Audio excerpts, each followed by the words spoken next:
Get ready with me!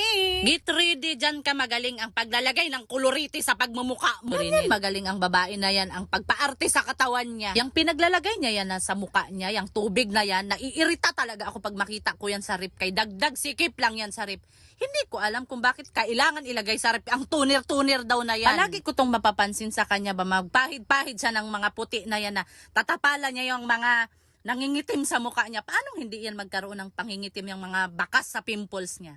Kaya nagpupuyat. Yung pinambili niya dyan sa BB cream na daw na yan, kung itinulog niya na lang, hindi na niya kailangan maglagay niyan. Kaya hindi siya magkaka-pimples, kaya hindi na puyat. Hindi man siya mistisa, kaya hindi pupula ang pisngi.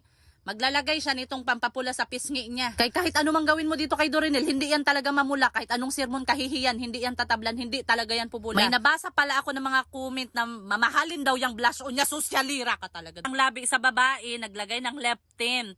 Maglalagay pa rin siya ng lipstick. Marami talagang kailangan ilagay dyan sa labi niya kay napakaputla dahil walang sustansya. Kakainom sa milk tea. Kung ako pa dito sa babae, kung ibinili na lang niya ng vitamins yung mga pinagbibili niya dyan sa makeup, mas maganda pa, makatitino pa ang isip sa babae. Sus, napakaganda sa babae, oh. Akala mo marunong maglabas sa mga panty niya na nanlimahid na.